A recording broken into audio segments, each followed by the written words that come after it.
सुदर्शन बबलू जी हमारे चिंतपूर्णी विधानसभा क्षेत्र से कांग्रेस के प्रत्याशी। एक्चुअली हजारों मीटिंगें हो गई, गला बैठ गया, तो थोड़ा सा कष्ट होगा आपको सुनने में। हमारे प्रत्याशी जो कि आपकी मांग पे आप यहाँ से उम्मीदवार बनाए गए हैं, लगातार चिंतपूर्णी के लोगों की तरफ से ये आग्रह आ रहा था कि इस दफा सुदर्शन बबलू को चुनावी दंगल में उतारा जाए।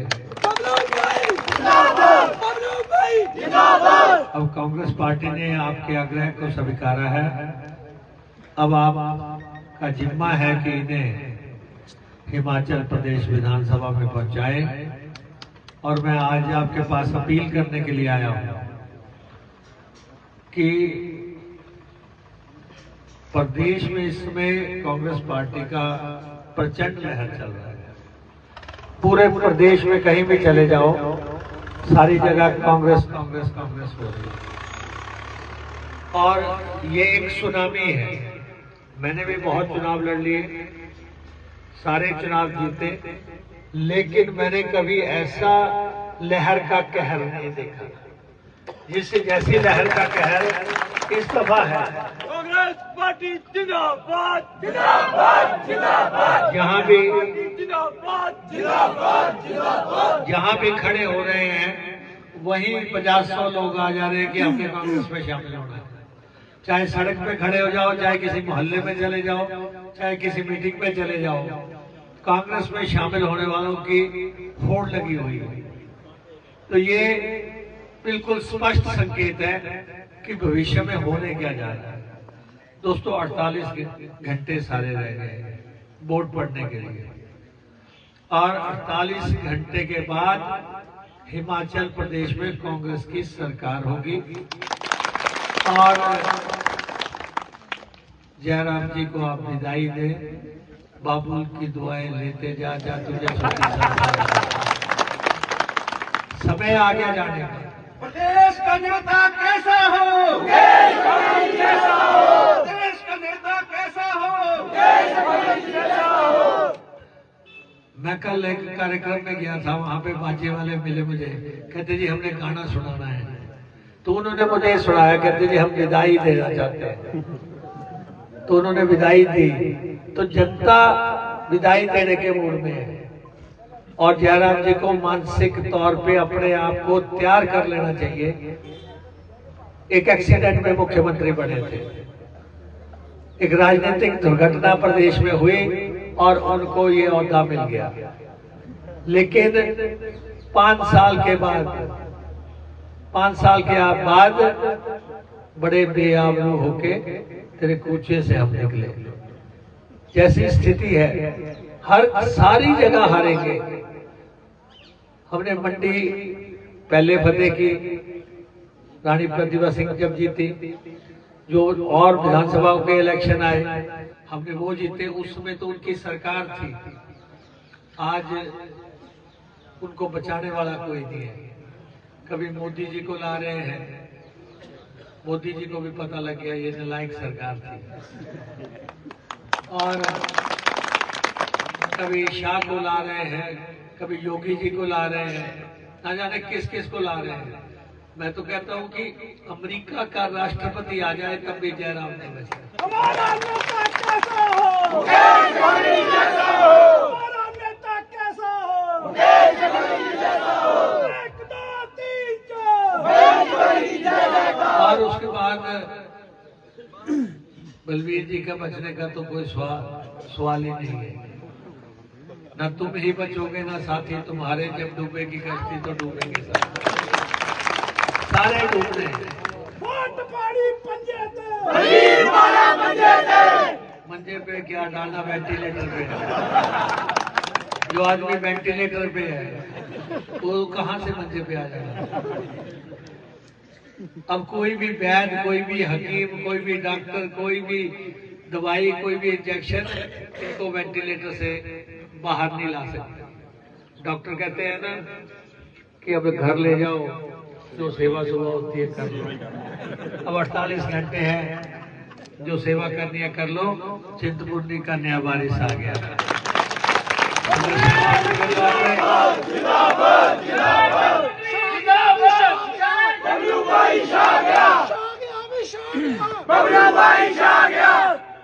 और 48 घंटे आप इनको दो, इनके लिए काम करो, पूरी ताकत से करो। और 48 घंटे के बाद चिंतपूर्णी वालों मित्रांता ना चलता। और मुकेश भाई तेरी बल्ले बल्ले, बाकी सारे चले चले। मुकेश भाई तेरी बल्ले बल्ले, बाकी सारे चले चले। ये माँ चिंतपूर्णी की नगरी है, चिंतपूर्णी माता का। और हम आपको भरोसा देना चाहते हैं कि इस दफा जैसे ही सरकार बढ़ेगी, हिमाचल प्रदेश में मंदिरों का अलग से मंत्रालय बनाया जाएगा। अलग से मंत्रालय बनाया जाएगा जो मंदिरों की देख रेख का पूरा लेखा जोखा हिसाब करेगी। अगर एक वैष्णो देवी पूरे विश्व विख्यात हो सकती है, तो हमारे यहाँ तो चिंतपूर्णी, नैना देवी, बगलामुखी, ज्वालामुखी, चामुंडा और कांगड़ा माता, पता नहीं कितने के मंदिर हैं। हम अलग मंत्रालय स्थापित करेंगे और चिंतपूर्णी को वो पहचान देंगे अंतर्राष्ट्रीय स्तर की जिसकी जरूरत है। वो सिर्फ एक मंत्रालय बना के काम होगा और उसमें जितनी भी गौशालाएं हैं वो सब उसके अधीन आएंगे। जितने भी मेले हैं सारे उस मंत्रालय के अधीन आएंगे। और मैं हमारे सदाशिव मंदिर का आपको मालूम है, बलबीर जी ने पूरी ताकत लगा दी कि इसका अधिग्रहण कर दिया जाए, सरकारीकरण कर दिया जाए। मैं आपको भरोसा देना चाहता हूँ, कांग्रेस की सरकार किसी मंदिर का अब अधिग्रहण नहीं करेगी, किसी मंदिर का अधिग्रहण नहीं करेगी। अगर गुरुद्वारों का अधिग्रहण नहीं हो सकता, अगर मस्जिदों का अधिग्रहण नहीं हो सकता, तो जिन लोगों ने अपनी बड़ी आस्था से मंदिर बनाए हैं उनके मंदिरों को भी जोर जबरदस्ती सरकार के अधीन नहीं किया जाएगा। उनको हम काम करने का मौका देंगे।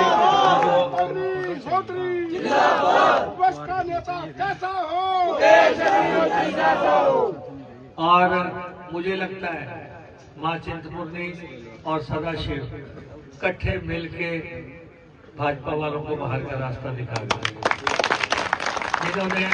जिन्होंने आस्था पे चोट की है, जिन्होंने भगवान के नाम पे जो है झूठ और लूट जो है और झांसेबाजी यहाँ पे की है, उनके जाने का समय आ गया। तो इसलिए मैं आप सबसे आग्रह करता हूँ, हम आपको एक बेहतरीन चिंतपूर्णी बना के देंगे। कॉन्स्टिट्यूंसी में बबलू जी के कहने पे काम होगा, जो ये कहेंगे उसका हम पालन करेंगे, उसके मुताबिक हम यहाँ पे काम करेंगे। आप इनको मजबूती दो, आप इनको ताकत दो।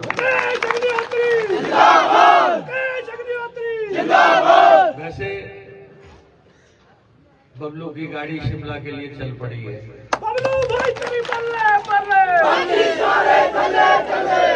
जिसको इस गाड़ी पे चढ़ना है वो चढ़ जाओ, जिसको सीट मिलती सीट में ले लो, जिसको डंडा पकड़ना है डंडा पकड़ लो, जिसको छत पे सवार होना छत पे सवार हो जाओ।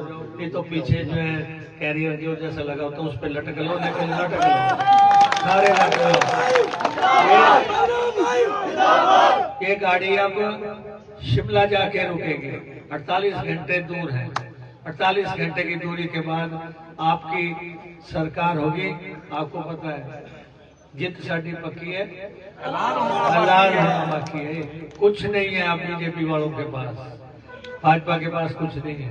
यहाँ पे बबलू जी कह रहे थे कि इन्होंने पाइपें बेची, पाइपों का सौदा किया। 2200 करोड़ रुपए के पाइपों का घोटाला हुआ हिमाचल प्रदेश में। सरकार आएगी, जांच कराएंगे, दोषियों को सलाखों के पीछे डालेंगे। जिस ढंग से पाइपें भाजपा के लोग अपने घरों पे कोठों पे रखे हुए हैं, झूले इन्होंने पाइपों के बना लिए, मंचे इन्होंने पाइपों के बना लिए, कुर्सियां इन्होंने पाइपों की बना ली, बाजारों में जाके बेच दिए, होशियारपुर के बाजारों में जाके सरकारी पाइपें बेच दी। जिस ढंग से ये सारा सौदे हुए हैं इसका सारा खुलासा हम करेंगे, तो इसलिए आप चिंता मत करें। लेकिन हमारा प्रत्याशी जो है एक साफ सुथरा प्रत्याशी, बेदाग प्रत्याशी आपके बीच में हमने उतारा है। आप समर्थन दें। और वैसे भी मैं आपको, वैसे मेरा गला खराब है इसलिए मेरे को थोड़ी सी दिक्कत हो रही है, अन्यथा बलबीर जी तो अभी चले जाएंगे।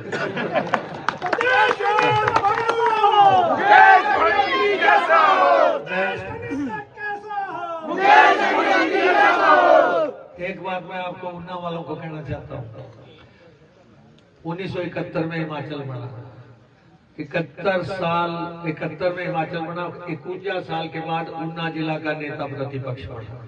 51 साल लगे हमें नेता प्रतिपक्ष बनने में। किसी भी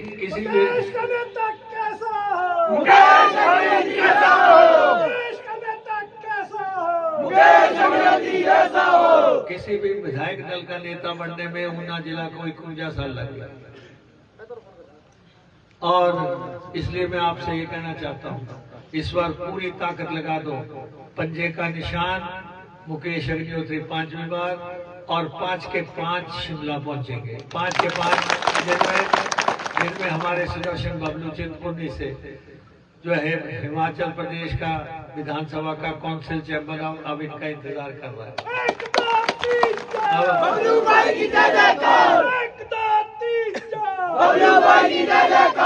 मैं आपको ये पूछना चाहता हूँ, 30 रुपए किलो आटा खरीद के क्या बीजेपी को वोट डाले?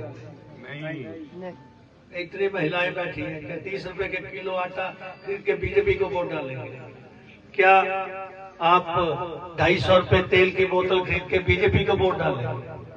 1200 रुपए का गैस का सिलेंडर खरीद के क्या बीजेपी को वोट डालेंगे? 1200 रुपए महिलाएं जाती होंगी गेट के ऊपर, पहले 500 का एक नोट निकालती होंगी, फिर 500 का दूसरा निकालती होंगी, फिर 200 का तीसरा निकालती होंगी। 3 नोट निकाल के जब सिलेंडर खरीदती हैं, क्या आपका दिल नहीं करता कि इनको मोटी सी गाली दी जाए? तो गाली जो है वो वोट है, आप वो वोट जो है सुदर्शन बबलू के हक में डालें। आप देखें सीमेंट की बोरी 500 रुपए की होगी, 9000 रुपए का सरिया है, और दूध पे टैक्स लग गया, दही पे टैक्स लग गया, पनीर पे टैक्स लग गया, लस्सी पे टैक्स लग गया, आपके माथे की बिंदी पे टैक्स लग गया, आपकी चूड़ी पे टैक्स लग गया, आपकी पायल पे टैक्स लग गया, आपके कंगन पे टैक्स लग गया। क्या इसके बावजूद भी बीजेपी को वोट डालेंगे? आपके बच्चे के शार्पनर पे टैक्स लग गया, उसकी कॉपी पे टैक्स लग गया, उसकी किताब पे टैक्स लग गया, बच्चे की निप्पल पे टैक्स लग गया। क्या आप बीजेपी को वोट डालेंगे? शमशान घाट पे टैक्स लग गया, कफन पे टैक्स लग गया, क्या बीजेपी को वोट डालेंगे?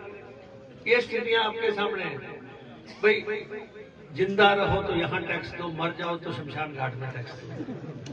क्या स्थितियां खड़ी हो गई? आप समर्थन करें कांग्रेस पार्टी का, इनको बदलें आप। यहाँ पे आप देख रहे हैं कि किस ढंग से पुलिस की नौकरियां 6-6, 8-8 लाख रुपए में बिकी। 6-6 लाख 8-8 लाख में सिपाही भर्ती।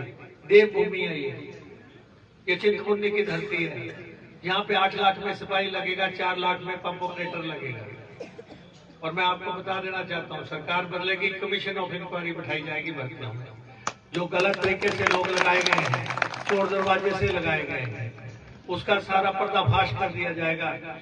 जिस ढंग से इन्होंने काम किया और माफिया राज रहा, आपने देखा कैसे रेत के ट्रक जा रहे थे, कैसे शराब जो है पैक सेल हो रही है, होम डिलीवरी हो रही है, पेड़ सारे काट दिए, कोई आम का पेड़ नहीं छोड़ा, कोई पीपल का पेड़ नहीं छोड़ा, और तो दफ्तरों का कबाड़ तक बेच गई है भाजपा। ये स्थितियां ऐसी रही और कांग्रेस की सरकार बनेगी। महिलाओं को हम 1500 रुपया हर महीना घर पे भेजेंगे। 1500 रुपया क्या महिलाएं लेना चाहती हैं? 1500 रुपया 1500 रुपया लेना चाहती हैं तो सब महिलाओं के कानों कान डाल दो कि दिसंबर महीने से 1500 रुपया घर आने वाला है, बबलू को वोट दो। और अगर आप चाहते हैं 300 रुपया, 300 यूनिट बिजली माफ रहे, 300 यूनिट तक कोई बिल आपके घर में नहीं आएगा, तो आप सुदर्शन बबलू को वोट दो। और अगर कर्मचारियों को हम पेंशन देने जा रहे हैं जो 19 साल से बंद है, कर्मचारियों को हमारा आग्रह है अपनी पेंशन के लिए सुदर्शन बबलू को वोट दें। और मनरेगा की दिहाड़ी हम 213 रुपए से 350 रुपये करने जा रहे हैं।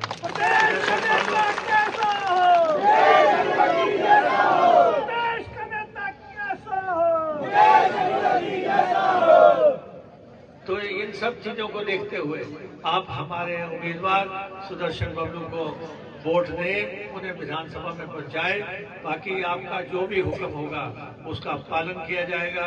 और 48 घंटे के बाद सुदर्शन बबलू जी को माननीय सुदर्शन बबलू बना दीजिए। बबलू भाई अब आगे बढ़ो, हम तुम्हारे साथ हैं। बबलू भाई जिंदाबाद, बबलू भाई जिंदाबाद। और इसके बाद मैं आपको कहना चाहूंगा, बोलो मेरे साथ, भारत माता की, भारत माता की, भारत माता की, चिंतपूर्णी माता की, चिंतपूर्णी माता की, सदाशिव महाराज की, भोलेनाथ की, सुदर्शन बबलू की, सुदर्शन बबलू की, सुदर्शन बबलू की। जय हिंद।